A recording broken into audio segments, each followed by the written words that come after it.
La Côte d'Ivoire et les 17 autres nations participantes au CHAN 2022 en sauront un peu plus, sur le parcours qui les attend en Algérie du 13 janvier au 4 février 2023. Le tirage au sort de la compétition se déroulera au cours d'une cérémonie solennelle ce samedi 1er octobre 2022 à 18h GMT à l'Opéra d'Alger. Alors, 5e participation en cette édition. La Côte d'Ivoire est clairement régulière dans cette compétition, n'est-ce pas, Henri Jo? Bien évidemment. La première édition a eu lieu en Côte d'Ivoire, même si la Côte d'Ivoire a été... En 2009. En 2009, la Côte d'Ivoire a été éliminée lors de la phase de poule. Voilà, on n'a pas fait une bonne campagne lors de cette première édition. La meilleure participation de la Côte d'Ivoire remonte à 2016 où nous avons fini sur le podium. Nous avons fini 3e avec la génération des Nguessan, voilà le prénom qui m'échappe un peu, qui était parti de l'AFAD à l'AS Nancy-Lorraine en son temps. Donc la Côte d'Ivoire quand même est beaucoup présente dans cette compétition. Il est temps maintenant de soulever le trophée. D'accord. Yellow, un mot quand même. Certes, on est régulier, j'y arrive, on est régulier, mais cette compétition ne nous réussit pas pour autant. Oui, la régularité ne garantit pas obligatoirement le succès à cette compétition-là. C'est vrai qu'il y a eu un nivellement de niveau par rapport aux équipes. C'est vrai que la Côte d'Ivoire est une terre de football, mais il y a des équipes qui se mettent à niveau. Ce championnat-là devient de plus en plus rude. Et c'est surtout aussi la sélection des différents joueurs. Parce que déjà, par rapport au niveau de notre championnat, par rapport au championnat dans lequel exercent aussi les autres, je pense qu'il y a une saine concurrence entre les différentes nations. Donc oui, régularité, mais pour moi, tout se passe dans le contenu et par rapport à ceux qui composent cette équipe nationale. Alors, cette année, la difficile qualification acquise face au Burkina Faso, Yves, est-ce que vous pensez que ça peut être un élément déclencheur côté motivation pour naturellement se surpasser pour nos Pachidars? Oui, possible pour cette équipe des éléphants.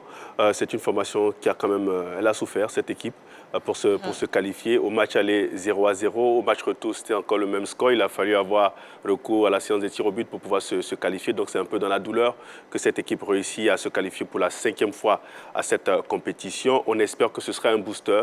Ça va doper le mental des joueurs de Aïdara Swalio pour aller chercher, pourquoi pas, une finale en fait dans cette compétition pour la première, depuis que la Côte d'Ivoire participe à ce tournoi. Il faut savoir qu'à l'instar de la CAN, la Côte d'Ivoire est l'une des nations les plus régulières à la Coupe d'Afrique des Nations, comme c'est le cas aussi avec le CHAN. Donc je me dis qu'aujourd'hui, Henri Jo l'a si bien signifié, pourquoi ne pas aller chercher une place en finale? Oui, on a la possibilité, on peut. On espère que cette difficile qualification va donner de l'orgueil à ces joueurs, aux joueurs de Swalio, pour j'ai dit déjà avoir une très bonne participation cette année à cette compétition et puis espérer mieux. Alors, pour une préparation efficiente, Henri Jo, que préconisez-vous à cette formation? D'abord, il faut espérer que Aïdara Swalio est son monde, est tout son monde. Parce que c'est ça la grosse difficulté, je dirais, dans ce job qu'il a entraîné l'équipe locale, c'est-à-dire l'équipe qui va participer au CHAN. Parce que, contrairement à l'équipe nationale où tous les joueurs peuvent évoluer en son sein, avec le CHAN, c'est que les joueurs évoluent dans le championnat local.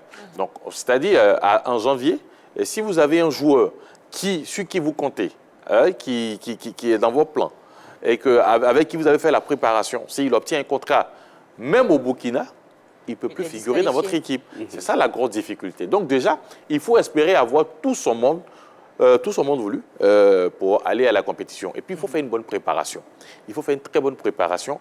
Il faut livrer des matchs amicaux. C'est vrai, pour cette qualification, on a joué avec le Togo, on a joué des matchs en Côte d'Ivoire ici face à des équipes, à des clubs. Face au Sporting. Voilà, face au Sporting. Mais je pense que la meilleure préparation, c'est de jouer contre des nations qui participent à la compétition pour voir un peu à quel niveau nous sommes. C'est vrai, nous qualifions face au Burkina, difficilement d'ailleurs, mais il faut livrer des matchs amicaux pour voir un peu où nous en sommes avant d'aller à cette compétition. Parce qu'on n'oublie pas, ce sont les meilleurs joueurs de chaque championnat local qui vont s'affronter là-bas. Donc déjà, les affronter pour voir un peu où nous sommes avant d'y arriver. Donc, espérer avoir tout son monde et puis une bonne préparation. Et puis surtout faire le choix aussi des meilleurs éléments. Très bon choix. le choix des meilleurs éléments dans le championnat. Ça aussi, c'est très important. Et Yves, la période donc, du 13 janvier au 4 février 2023, déjà, la période, c'est une période de mercato hivernale. C'est la période, donc on peut s'attendre à des départs. On n'oublie pas Issa Fofana. Issa Fofana, Koulibaly Kadé, Oui. ils sont tous partis. Ils sont tous partis en un rien de temps surtout. Et Choalou Aïdara a dû recomposer avec d'autres joueurs. Ça n'a pas été facile aussi. Ça n'a pas été facile et c'est la grande difficulté que nous avons, surtout pour cette compétition, parce qu'elle concerne que les joueurs qui évoluent au plan national. Et très souvent à cette période, les joueurs qui s'illustrent très bien lors de la première période du championnat partent à l'extérieur, sont recrutés par des équipes européennes ou bien par des équipes du nord de l'Afrique. Donc ça décime un peu cette sélection à prime, cette sélection locale. Et c'est un fléau, c'est un phénomène qu'on ne peut pas maîtriser dans cette période-là. Donc qu'est-ce qu'il faut faire pour Aïdara Choalou? Je crois que c'est de faire peut-être une double sélection. Voilà, il y a par exemple ceux sur lesquels on compte, mais lorsqu'il y a des défections, il faut tout de suite trouver un remplaçant immédiat pour pouvoir combler le vide laissé. C'est ce qu'on peut espérer. Moi, je pense qu'il y a une solution. Il n'y a pas autre chose à faire. Il y a une solution très simple. Vous savez, quand il prend l'équipe, le temps qui lui est imparti pour préparer le match, la double confrontation face au Burkina n'est pas assez long. Donc, du coup, il s'appuie sur la SEC. C'est-à-dire sur l'ossature de la SEC. Sur l'ossature de la SEC. Et la SEC, aujourd'hui, je ne fais pas d'injure aux autres clubs, mais la SEC, quand même, est un club sérieux. Et surtout, rares sont les joueurs de la SEC qui partent en janvier. Donc aujourd'hui, je pense qu'avec la SEC, il peut trouver cette solution. C'est-à-dire, bien sûr, parce que la SEC aujourd'hui se comporte très bien. En 2 sorties, c'est 2 victoires et ça va continuer. La SEC va jouer les éliminatoires de la Ligue des Champions, avant bien sûr peut-être d'espérer une qualification en phase de poule.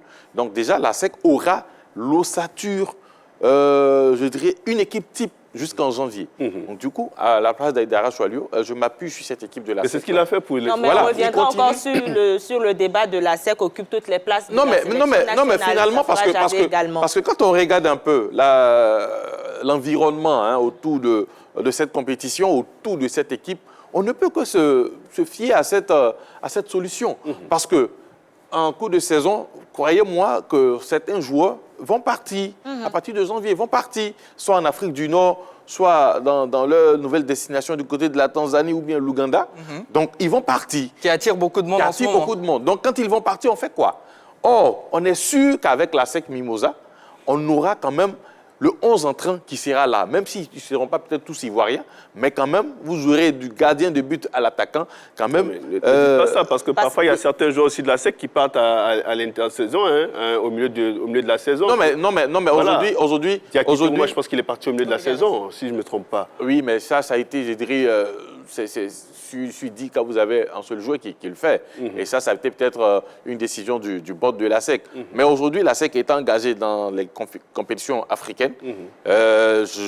J'ose croire que la SEC voudra la phase de poule, donc va conserver ses meilleurs éléments pour la compétition. Après, je pense que si le président de la fédération s'y met un peu, en discutant, en échangeant avec les présidents de clubs qui auront les joueurs qui seront sélectionnés par Aïdara Choalou pour cette compétition, il pourrait pourquoi pas demander, peut-être de stopper le transfert de certains joueurs importants, mais de pouvoir peut-être faire ce transfert et puis demander à l'équipe qui l'engage de nous donner leur en prêt pour qu'il termine la saison, pour qu'on puisse l'avoir. Vous avez un joueur qu'on puisse l'avoir pour la compétition et puis après la compétition, il retourne dans son club. Ça se fait très souvent dans les clubs européens, pourquoi pas avec... Non, mais aujourd'hui, prenons la situation qui est ici. Dans ce canevas de cette compétition. On va écouter un... Prenons notre environnement. Vous avez un joueur qui évolue, je prends un club comme ça, qui évolue à Bouaké FC, qui performe et qui a 200 000. 200 000 comme salaire.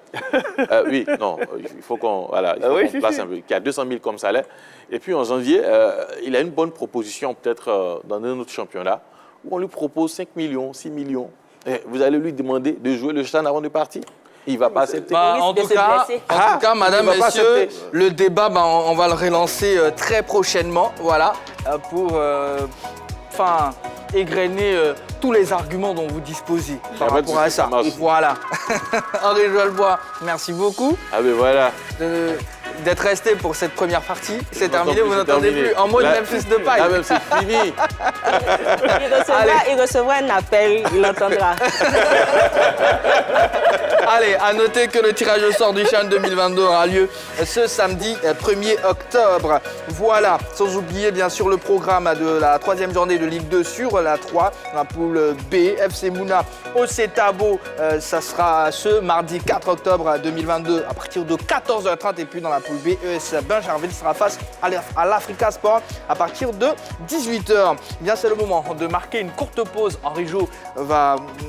vous avez le permis pour votre week-end, hein, c'est bon hein, là. C'est gâté, c'est gâté. Entre-temps, nos invités se préparent, Mosti et Jella Machine.